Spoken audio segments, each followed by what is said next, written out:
ಉಸ್ತುವಾರಿಯನ್ನು ವಹಿಸಿದಂಥ ಶಾಸಕರಾದ ಬಾಲಚಂದ್ರ ಜಾರಕಿಹೊಳಿ ಅವರು, ರಮೇಶ್ ಜಾರಕಿಹೊಳಿ ಮತ್ತು ಲಖನ್ ಜಾರಕಿಹೊಳಿ, ಒಟ್ಟಾರೆ ಜಾರಕಿಹೊಳಿ ಫ್ಯಾಮಿಲಿ ಮತ್ತು ಇರ್ತಕ್ಕಂಥ ಎಲ್ಲ ಹಿರಿಯ ನಮ್ಮ ನಿರ್ದೇಶಕ ಮಂಡಳಿ ನನ್ನನ್ನು ಅಧ್ಯಕ್ಷನಾಗಿ ಮತ್ತು ರಾಜೀವ್ ಕಾಗೆ ಅವರನ್ನು ಉಪಾಧ್ಯಕ್ಷರು ಮಾಡಲಿಕ್ಕಾಗಿ ಅಭಿನಂದನೆಗಳು ಸಲ್ಲಿಸ್ತೇನೆ. ನಾನು ಇವತ್ತು ಈಗಾಗಲೇ ಬಾಲಚಂದ್ರ ಜಾರಕಿಹೊಳಿ ಸವಿಸ್ಕಾರವಾಗಿ ಎಲ್ಲವನ್ನು ಹೇಳಿದ್ದಾರೆ.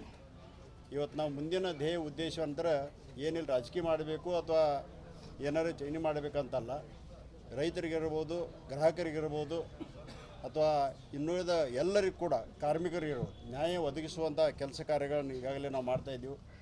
ಅದೇ ಪ್ರಕಾರ ಈ ಬ್ಯಾಂಕನ್ನು ಬೆಳಗಾವಿ ಜಿಲ್ಲೆ ಅಂದರೆ ಬಹುತೇಕ ನಮ್ಮ ಕರ್ನಾಟಕ ರಾಜ್ಯದಲ್ಲಿ ಅನ್ಡಿವೈಡೆಡ್ ಒಂದು ದೊಡ್ಡ ಜಿಲ್ಲೆ. ನಾವು ನಂಬರ್ 1 ಯಾವಾಗೂ ಆಗಬೇಕಿತ್ತು, ಆದರೆ ನಾವು ಇನ್ನೂ ಕೂಡ ಆಗಿಲ್ಲ.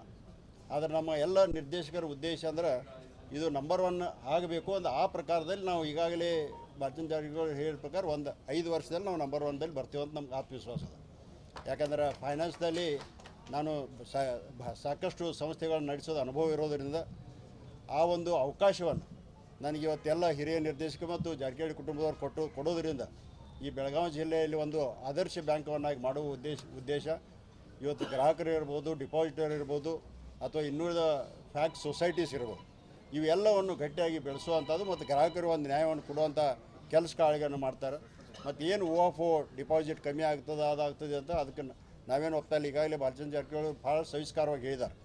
ಅದ್ರ ಮುಂದಿನ ದಿನಮಾನದಲ್ಲಿ ಡಿಪಾಸಿಟ್ದವ್ರು ಕೂಡ ಒಂದು ಸಭೆಯನ್ನು ಮಾಡಿ, PKPSದವ್ರು ಒಂದು ಸಭೆಯನ್ನು ಮಾಡಿ ಅಥವಾ ಕ್ರೆಡಿಟ್ ಕೋಆಪರೇಟಿವ್ ಸೊಸೈಟಿ ಸಭೆಯನ್ನು ಮಾಡಿ, ಕಾರ್ಮಿಕರ ಸಭೆಯನ್ನು ಮಾಡಿ ಹಂತವಾಗಿ ಎಲ್ಲವನ್ನು ಕೂಡ ನಾವು ನಿರಂತರವಾಗಿ ಅವ್ರ ಜೊತೆಗಿದ್ದು ಅವರ ಸಮಸ್ಯೆಗಳನ್ನ ಬಗೆಹರಿಸುವಲ್ಲಿ ಯಶಸ್ವಿ ಆಗ್ತೀವಿ ಮತ್ತು ಮುಂದಿನ ದಿನಮಾನದಲ್ಲಿ ಬೇಗನೆ ಈ ಸಂಸ್ಥೆಯನ್ನು ಮೇಲಕ್ಕೆ ಏರ್ತೀವಿ ಅಂತ ನಾನು ಹೇಳಬಯಸ್ತೇನೆ. ಇದೇ ವರ್ಷ ಮಾಡ್ತೀವಿ. ಈಗಾಗಲೇ ಮಾಡಬೇಕಾಗಿತ್ತು, ಕರೆ ಚುನಾವಣೆ ಅದು ಬರೋದ್ರಿಂದ ಇವತ್ತು ಬಹಳಷ್ಟು ಮುಂದೆ ಹೋಯಿತು. ತಮ್ಮನ್ನ ಸೆಳಿಬೇಕು, ತಮ್ಮ ಗುಂಪಿನಂತ ಸೆಳಿಬೇಕು ಅಂತೇಳಿ ಬಹಳಷ್ಟು ಪ್ರಯತ್ನ ನಡೀತು ಸ್ವಾಮೀಜಿಗಳು, ದೊಡ್ಡ ರಾಜಕಾರಣಿಗಳು. ಅದು ನಡೆದಿದ್ದು ನಿಜಾನ? ಒಂದು ಊಹಾಪೋಹ ಇದೆ. ಅಲ್ಲ, ಊಹಾಪೋಹ ನೋಡ್ರಿ, ಏನಾರೇ ಸ್ವಲ್ಪ ಏನಂತಾರೆ ಉರಿ ಇಲ್ಲದೆ ಹೊಗೆ ಅಂತೂ ಬರೋದಿಲ್ಲ. ಬಂದಿರ್ಬೋದು ಆದರೆ ನಾವು ಗಟ್ಟಿಯಾಗಿ ಎಲ್ಲರೂ ಸೇರಿ ನಿಂತ್ಕೊಂಡಿದ್ದೆವು.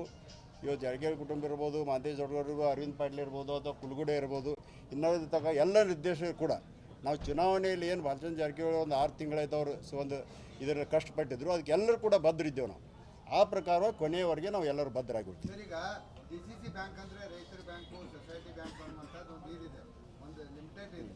ಅದು ಜನರಲ್ ಸೆಕ್ಟರ್ಗೆ ಅಂದರೆ ಜನರಲ್ ಲೋನ್ ಕೊಡುವಂಥದ್ದಾಗಲಿ, ಬೇರೆದವರಿಗೆ ಲೋನ್ ಕೊಡುವಂಥದ್ದಾಗಲಿ, ಬೇರೆ ಸೆಕ್ಟರ್ಗೆ ತರುವಂಥ ಇಲ್ಲ. ಇದನ್ನು ತಪ್ಪು ಕಲ್ಪನೆ ಮಾಡ್ತಾಯಿದ್ದೀವಿ ನಾವು. ಇದರಲ್ಲಿ ಕಂಪಲ್ಷನ್ ನಾವು ಏನು ಫ್ಯಾಕ್ಸ್ ಸೊಸೈಟಿಗೆ ರೈತರಿಗೆ ಕೊಡಬೇಕಾದ ಭಾಗವನ್ನು ಕೊಡ್ತಿರ್ತೀವಿ. ನಾವು ಹೊರಗಿಂದ ಏನು ಡಿಪಾಸಿಟ್ ಮಾಡ್ತೀವಿ ಅದು ಕಮರ್ಷಿಯಲ್ ಲೋನ್ ಕೊಡಬೇಕಾಗ್ತದೆ. ಅದ್ರ ಶಿವಾಯ ಲಾಭದಾಗ ಬರೋದಿಲ್ಲ. ಅದನ್ನು ಎಷ್ಟು ನಾವು ಅದಕ್ಕೊಂದು ಲಿಮಿಟ್ ಅದ. ಅಗ್ರಿಕಲ್ಚರ್ ಲೋನ್ ಪರ್ ಎಕರ್ ಎಷ್ಟು ಕೊಡಬೇಕು ಅಥವಾ ಎಷ್ಟು ಸ್ಕೇಲ್ನಾಗ ಕೊಡಬೇಕು, ಎಷ್ಟು ಎಕರ್ದು ಕೊಡಬೇಕು ಅಥವಾ ನಮ್ಮ ಇರ್ತಕ್ಕಂಥ ಸೆಂಟ್ರಲ್ ಗೌರ್ಮೆಂಟ್, ಸ್ಟೇಟ್ ಗೌರ್ಮೆಂಟ್ ಬಂದದ್ದು ಶೂನ್ಯ ದರದಲ್ಲಿ ಬಡ್ಡಿ ಎಷ್ಟು ಕೊಡಬೇಕು ಅನ್ನೋದು. ಅದನ್ನು ಬಿಟ್ಟು ನಾವು ಬೇರೆ ವ್ಯವಹಾರ ಮಾಡಿರನ್ನ ನಮ್ಮ ಬ್ಯಾಂಕ್ ದೊಡ್ಡದಾಗ್ತದೆ ಅಥವಾ ಬೆಳೀತದೆ, ಅದ್ರದ್ದು ಇದು ಸಿಗ್ತದೆ. ಯಾಕಂದ್ರೆ ಸರ್ಕಾರದಿಂದ ಒಮ್ಮೆ ಬರ್ಲಿಕ್ಕಂದ್ರೆ ನಮಗೆ ಬಡ್ಡಿ ಸಬ್ಸಿಡಿ ಬರಲಿಲ್ಲ ಅಂದ್ರೆ ಲಾಸ್ನಾಗ ಹೋಗಿಬಿಡ್ತದೆ. ಆವಾಗ ನಾವು ಕಾಂಪೆನ್ಸೇಟ್ ಮಾಡಬೇಕಾದ್ರೆ ಕಮರ್ಷಿಯಲ್ ಬ್ಯಾಂಕ್ ಥರ ಕಾಂಪೀಟ್ ಮಾಡಬೇಕಾದ್ರೆ ಇವತ್ತು ನ್ಯಾಷನಲೈಸ್ ಇರ್ಬೋದು, ಮಲ್ಟಿನ್ಯಾಷನಲ್ ಇರ್ಬೋದು, ಇನ್ನುಳಿದ ಕೋಆಪರೇಟಿವ್ ಬ್ಯಾಂಕ್ಗಳಿದಾವೆ. ಅವ್ರ ಜೊತೆ ಕಾಂಪೀಟ್ ಮಾಡಬೇಕಾದ್ರೆ ನಾವು ಕಮರ್ಷಿಯಲ್ ವ್ಯವಹಾರವನ್ನು ಮಾಡಲೇಬೇಕಾಗ್ತದೆ.